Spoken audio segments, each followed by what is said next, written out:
નમસ્કાર વિદ્યાર્થી મિત્રો, મારી યુટ્યુબ ચેનલ CS સ્ટડી પોઈન્ટમાં આપનું સ્વાગત છે. આજે આપણે અભ્યાસ કરીશું ધોરણ 6 વિષય ઇંગ્લિશ યુનિટ નંબર 3, જેનું રીડિંગ જોવાનું છે. ચાલો તેને સૌપ્રથમ આપણે ઇન્ફોર્મેશન જોઈએ. Here is a story of two friends. There are 3 endings of the story given here. Select the end which your like and write the whole story. વિદ્યાર્થી મિત્રો, અહીં આપણને બે મિત્રોની વાર્તા આપી છે અને આ વાર્તાના 3 એન્ડિંગ આપ્યા છે. તેમાંથી આપણે એક એન્ડને પસંદ કરી અને વાર્તા લખવાની છે. તો આપણે બીજા એન્ડિંગને પસંદ કર્યો છે અને તેને આપણે વાર્તા લખીએ. તો શરૂઆત કરીએ.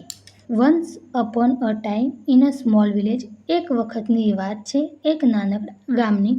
There were two friend. ત્યાં બે મિત્રો રહેતી હતી, મીરા એન્ડ રિયા. મીરા અને રિયા.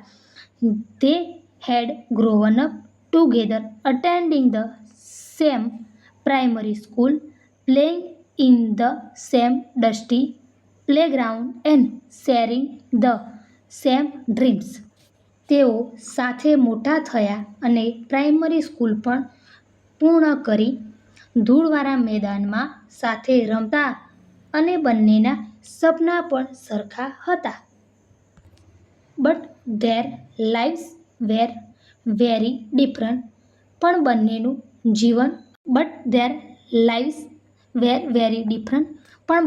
જીવન અલગ અલગ હતું. Meera came from a wealthy family. Her life was full of all the comforts and luxuries. Meera એક શ્રીમંત પરિવારમાંથી આવતી હતી અને તેનું જીવન સુખ સગવડો અને એસારામવાળું હતું. Riya on the other hand came from a poor family where every day was a struggle for food also. Riya એક ગરીબ પરિવારમાંથી આવતી હતી, જ્યાં રોજ બરોજ ખૂબ જ પરિશ્રમ કરવો પડતો હતો ખાવા માટે પણ. They were friends but Meera often looked down on Riya. She would make hurtful remark about Riya's worn out clothes and the small humble house. પણ તેઓ મિત્ર હતી. મીરા રિયાની ટીકા કરતી હતી કે તેણે ફાટેલા કપડાં પહેર્યા છે અને તે ગરીબ છે અને તેનું ઘર પણ ઝૂંપડપટ્ટીવાળું છે. Riya with her gentle heart never said a Riya with her gentle heart never said a word in return. She silently endured Mira's insult. She believed that these were small things. They should not affect their relation. પણ રિયા કદી કંઈ બોલતી ન હતી. તેણે મીરાના અપમાનોને શાંતિથી સહન કર્યા, કેમ કે તે માનતી હતી કે આવી નાની બાબતો મિત્રતાને અસર ન કરવી જોઈએ. Years passed and the two friends grew up. Meera got married into wealthy family in the city, but her new life was not easy. Her in-laws were cruel and rough. Her life became miserable. She felt trapped and alone. Money was of no use to her. She felt trapped alone. Money was of no use to her. વર્ષો પસાર થયા. બંને મોટી થઈ. મીરાને એક અમીર શહેરના પરિવારમાં લગ્ન થયા, પરંતુ મીરાનું જીવન સહેલું ન હતું. તેના સાસરો ક્રૂર અને નિપુણ હતા. મીરા દુઃખી થઈ ગઈ. તે એકલી પડી ગઈ અને પૈસાની કોઈ કિંમત રહી ન હતી. Meanwhile, Ria worked hard, determined to change the situation of the family. She studied hard, went to a law college, and finally became a prominent lawyer in the city.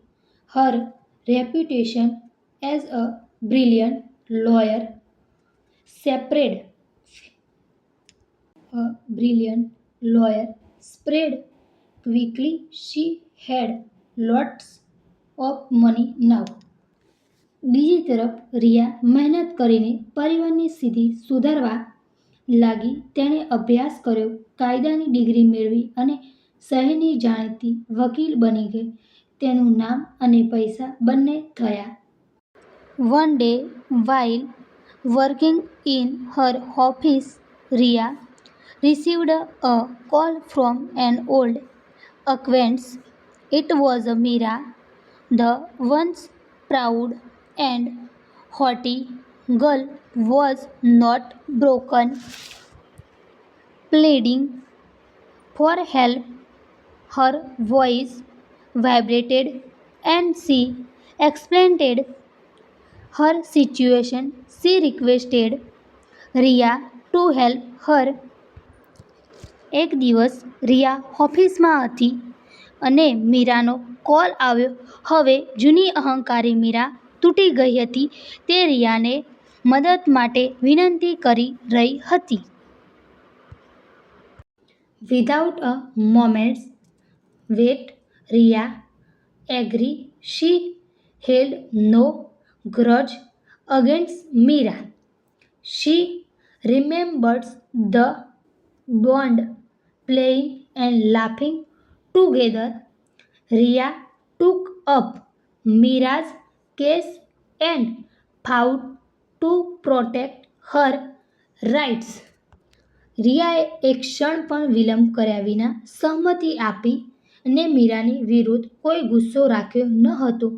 તેને કેવી રીતે બાળપણમાં રમતી અને હસતી હતી તે યાદ આવ્યું. તેણે મીરાના કેસને પોતાના હાથમાં લીધો. She brought Mira out from the worst situation the courts punished in the laws. She brought Mira out from the worst situation the courts punished the in-laws for the behavior. Ria guided Mira towards a new beginning. In the end, Mira realized the true value of friendships. તેણે મીરાને દુઃખ સ્થિતિમાંથી બહાર કાઢી. ન્યાયાલયે સાસરિયાઓને તેમના દુર્વ્યવહાર માટે દંડિત કર્યા. રિયાએ મીરાને નવા જીવન તરફ દોરી. છેલ્લે મીરાએ સાચી મિત્રતાનું મૂલ્ય સમજાયું. She apologized for her past behavior. Ria simply smiled and said, true friendship is not about wealth or status. It's about being there for each other no matter what. તેણે પોતાના વર્તન માટે માફી માગી. રિયાએ હસીને કહ્યું, સાચી મિત્રતા પૈસા કે હિત પર આધારિત નથી. એકબીજાના માટે ઊભા રહેવું એ જ સાચી મિત્રતા છે. વિદ્યાર્થી મિત્રો, અહીં આપણી આ સ્ટોરી પણ પૂર્ણ